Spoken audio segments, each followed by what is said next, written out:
Benvenuti cari amici su Underground Sea, siamo qui per proporvi un nuovo appuntamento dedicato al Modern che prova ad analizzare il meta presente nel primo evento organizzato dal Mole, Modern League Emilia, con l'intento di fornire dettagli utili al formato.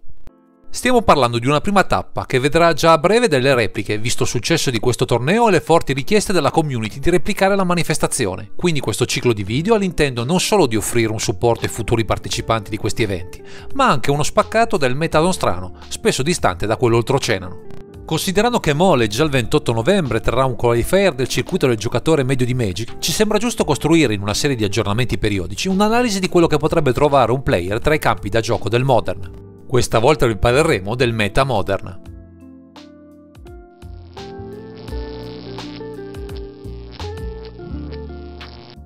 Iniziamo subito col dirvi che il meta rappresentato in questo torneo risulta piuttosto variegato, con solo 4 archetipi che si presentano in quota maggiore rispetto agli altri, con 2 Boros-Barn, di cui uno vincitore del torneo, 3 4 color elementari, di cui uno in top 8, 3 Dimir Mill, di cui ben 2 in top 8, e 2 Mono Green Tron, con nessun piazzamento.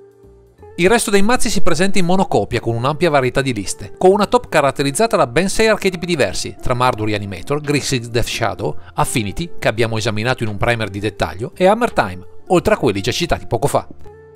Quindi diventa difficile soppesare la densità di questo torneo, ma è chiaro che non emerge un archetipo dominante, mentre alcune scelte, almeno in questo caso, sembrano risultare penalizzate rispetto ad altre. I control deck nelle sue varie forme, da quelli a base Jeskai, Izzet e Esper, non appaiono particolarmente in forma, e questo potrebbe dipendere dalla forte varietà di mazzi presenti tra i tavoli, non certo facili da domesticare a suon di interazioni. Anche ad alcuni combo come Amulet Titan ad Nasum o quelli basati su Indomitable Creativity non è andata molto meglio, ma anche in questo caso questo insuccesso può dipendere dalla presenza di archetipi come Dimir Mill che possono punire maggiormente le loro strategie.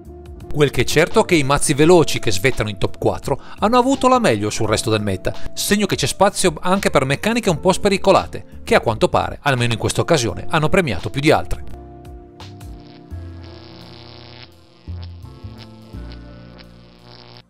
Soffermiamoci sui meri numeri tra i mazzi più presenti, suddividendoli grossolanamente per categoria. Ci troviamo a confrontarci con 13 mazzi a base agro, 12 costruiti intorno a delle combo, 6 con una forte componente contro al loro interno.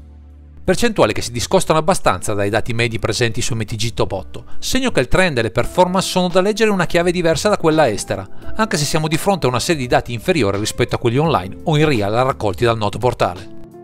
La top è ripartita in egual misura tra agro e combo, anche se, a onor del vero, il Boros-Barn arrivato sulla cima del torneo fa un po' storia a sé, come del resto questo particolare archetipo che miscela danni da creatura a botti in faccia diretti. Se poi consideriamo che tra i combo deck annoveriamo un Hammer Time e un Mardu Animator, che basano le loro win condition su creature, appare chiaro che nel formato locale qualcosa sta emergendo, con una certa difficoltà nei control a governare i bittanti per numerosità o tipologia. Forse è solo un problema di setting, ma questo aspetto avremo modo di approfondirlo nel proseguo delle nostre analisi, nei futuri tornei organizzati dal Mole Modern League Emilia. Se siete interessati al Modern o volete partecipare a uno degli eventi organizzati dal Mole Modern League Emilia, troverete in calce a questo video i loro riferimenti, avendo così modo di scoprire o coltivare al meglio la passione per questo splendido formato. Direi che questo è tutto per questo video, grazie per averci seguito e non dimenticate di commentare, condividere e sottoscrivere il canale per ritrovarci sempre qui su Underground Sea. Underground Sea è sponsorizzato da Card Market, il più grande marketplace d'Europa per le carte di Magic.